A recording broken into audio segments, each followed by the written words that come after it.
बेहतर है, सामान्य खतरा से बाहर है। और कोई जान स्पष्ट है 2026 तक केंद्रीय गृह मंत्री जी का सपना है कि नक्सलवाद खत्म होगा, तो क्या 2026 तक माना जाए कि जिस प्रकार से नक्सली सफाया हो रहा है और वो खात्मा करेंगे तब? जिस तरीके से वर्ष 2024 में हमको परिणाम लगातार सकारात्मक रूप से प्राप्त हो रहा है, उसमें एक मुठभेड़ में काफी बड़ी संख्या में माओवादियों का डेड बॉडी रिकवर की जा रही थी।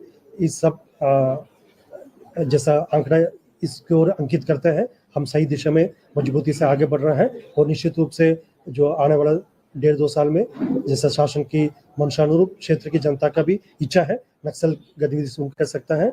जो अभी फोर्सेस का जो मनोबल काफी मजबूत है, उनके टैक्टिक्स काफी बेहतर है। इंटर डिस्ट्रिक्ट जो कोऑर्डिनेशन है, मल्टीपल फोर्स का कोऑर्डिनेशन, साथ साथ इंटर स्टेट का कोऑर्डिनेशन भी काफी बेहतर है। उसमें सूचना का आदान प्रदान समय पर हो जा रहा है। और जैसा सीमा का कोई वादा नहीं रह गई। अभी दंतेवाड़ा जैसा जिस इलाका में कल मुठभेड़ हुई थी, लगभग 5 जिला का संगम क्षेत्र माने जाते हैं। जिला सुकमा, इस बस्तर संभाग का 5 जिला जैसा जिला दंतेवाड़ा, जिला नारायणपुर, जिला बस्तर, जिला बीजापुर और जिला कोंडागांव हमको काफी सकारात्मक अभियान। इसको क्लियर करेंगे मुठभेड़ के बाद एग्जैक्टली जिला का कौन सा क्षेत्र पड़ता है, जो मारे गए माओवादी हैं उसमें डीके एडजेक्सी कितने हैं, जो एरिया कमेटी या बाकी की जो डीवीसीएम है वो कितने हैं एग्जैक्टली, और टोटल नाम कितना है सर? अभी तो 14 सर उसमें 1.3 करोड़ है। दो डीवीसी और डीवीसी दूसरी एक मीना। ठीक, जैसा अब तक जो शिनाख्ती कार्रवाई हुआ है उसी के आधार पर मैं जानकारी बता दूंगा, क्योंकि अभी प्राथमिक स्तर पर शिनाख्ती जैसा जैसा और भी हमारा स्पॉटर्स आइडेंटिफाई करेगा, उसके बाद शिनाख्ती और कंफर्म होते जाएगा। इसमें अभी तक जो कंफर्मेशन हुआ है DKZC नीति उर्फ उर्मिला है, जिनका ईस्ट बस्तर डिवीजन का इंचार्ज भी है, और उनके ऊपर 40 लाख का 25 लाख का जो इनाम है जो DKZC मेंबर होने के इसमें। और 2 DVC मेंबर है, एक सुरेश सलाम, दूसरा मीना मरकम। दोनों DVC मेंबर के ऊपर DVC के 8 लाख का इनाम है। और बाकी जो कंपनी नंबर 6 का कैडस है, कुल 9 कैडस जो कंपनी नंबर 6 का है, PLG कंपनी नंबर 6, जो आमतौर पर ईस्ट बस्तर डिवीजन के साथ ही को एग्जिस्ट करते। एक कैडर के ऊपर 8 लाख के इनाम है। उस हिसाब से टोटल जो कंपनी नंबर 6 का 72 लाख इनाम है। और 3 PPCM लेवल के कैडर है और एरिया कमेटी लेवल के कैडर है ईस्ट बस्तर डिवीजन का, एक ऊपर 5 लाख इनाम। इस प्रकार टोटल अब तक जो शिनाख्त हुआ माओवादी कैडर के ऊपर 1.30 करोड़ का जो इनाम अब तक आइडेंटिफाई हुआ। अभी भी शेष जो माओवादी कैडर का शिनाख्ती बाकी, जैसे शिनाख्ती के पश्चात उनके प्रोफाइल के आधार पर उनके ऊपर कितना इनाम वो भी स्पष्ट हो जाएगा। 14 लोगों का शिनाख्ती है टोटल, अभी 15 लोग का शिनाख्ती। उसमें एक बार मैं पूरा प्रोफाइल के हिसाब से रिपीट कर लूंगा। एक DKZC मेंबर, 2 DVC मेंबर और कंपनी नंबर 6 का 9 और ACM 3। इस प्रकार का टोटल अभी 15 माओवादी कैडर का शिनाख्ती हुआ। वहाँ पर हुआ कैसा सर, थोड़ा सा एक बार और अपडेट करें। ये मुठभेड़ कैसे इनपुट पे हुई और डिस्ट्रिक्ट प्लेस किसका पड़ेगा? जैसा ये जिला दंतेवाड़ा या नारायणपुर का सीमावर्ती इलाका है। जिला नारायणपुर का ओरछा थाना पड़ते और जिला दंतेवाड़ा का बारसूर इलाका। इस सीमावर्ती सरहदी इलाका में ग्राम तुलतुली, ग्राम नेंतूर, ग्राम गवाड़ी, इस प्रकार का 3-4 गाँव।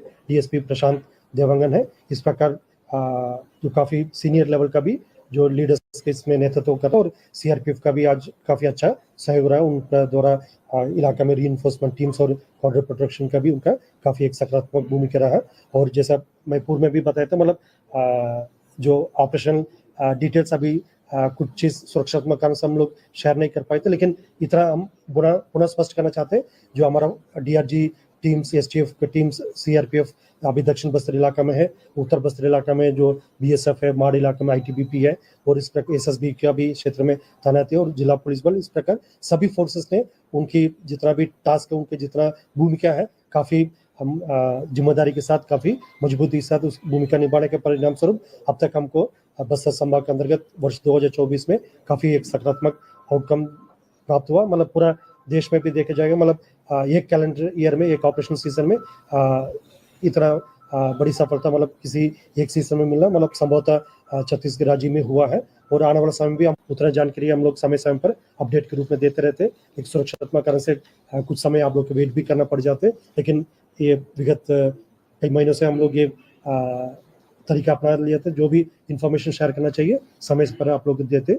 इसके वेपन्स के बारे में मैं एक बार अपडेट अभी जो आए थे, LMG 1 नग में और AK-47 rifle 4, SLR rifle total 6, INSAS rifle 3, 303 rifle 2 और काफ़ी बड़ी संख्या में जो लोकली फैब्रिकेटेड जो वेपन्स है और BGL लॉन्चर्स, BGL शेल्स और 315 कैलिबर का राइफल, 12 बोर कैलिबर का राइफल, इस टाइप का बाकी बड़ी संख्या में बरामद हुआ। जो एक रेगुलर ग्रेडेड वेपन्स के हिसाब से जो आमतौर पर हम बताते हैं उसमें 1 LMG, 4 AK-47, 6 SLR, 3 इंसास और 2 303 वेपन मिला है। अभी भी जैसा जो रिकवरी टीम्स भी वापस मुख्यालय आना बाकी है, जैसे जैसा रिकवरी टीम्स जो आ जाएगा उसके बाद फिर और सामग्री क्या कुछ मिला है और उनके अन्य क्या कुछ सामग्री मिला उसके बारे में हम और स्पष्ट जानकारी उपलब्ध करा पाएंगे। ऑपरेशन की सफलता के लिए कंपनी नंबर 6 और बाकी पूर्वी इंडियन कमेटी के सदस्य मारे गए, तो इससे कितना एरिया आपका मुक्त हो रहा है या उससे असर पड़ रहा है,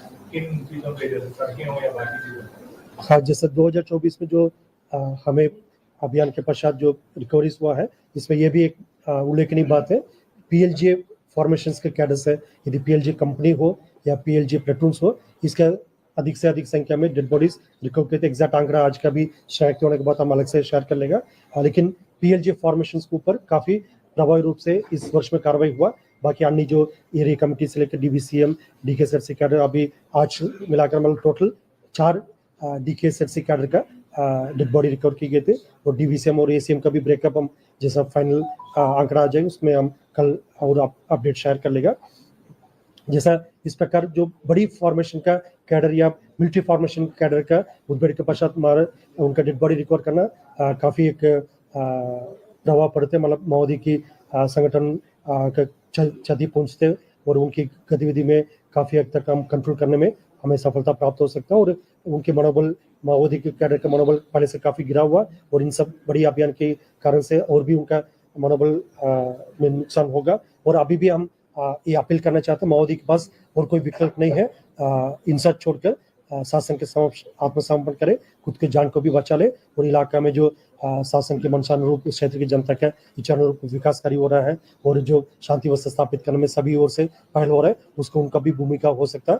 यदि हिंसा का आड़ लेकर अभी भी यदि कोई क्षेत्र की जनता को नुकसान करेगा या जनमाल का हानि करेगा, उसके परिणाम भुगतना पड़ेगा। अभी जैसा जिस तरीके से काफ़ी बड़ी संख्या में माओवादी डेड बॉडी सिक्योर करते, तो मतलब उससे स्थानीय माओवादी कैडर को पुनः हम अपील करना चाहते हैं और बाहर के माओवादी कैडर से भी ये अपील रहेगा, हिंसा छोड़कर समाज के मुख्यधारा में शामिल करने के अलावा उनके पास और कोई विकल्प नहीं बचा है। और फैक्टर्स है जिसका हम सुरक्षात्मक कारण से खुलासा नहीं कर सकता, लेकिन ये बात को मैं बार बार रिपीट कर रहा है, जो फोर्सेस का मनोबल, जो inter district coordination, multiple forces के बीच में आपसी तालमेल, जो इंटेलिजेंस इनपुट्स है, जो SAB हो, IB हो या स्थानीय इनपुट एजेंसीज, इंटेलिजेंस एजेंसीज है, सबका इसमें काफ़ी महत्वपूर्ण भूमिका रहते हैं और इसी कारण से मतलब हमको एक परिणाम देखने को मिल रहा है। सर, पूर्व बस्तर डिवीजन के अलावा भी क्या और डिवीजन के वहाँ पर माओवादी थे?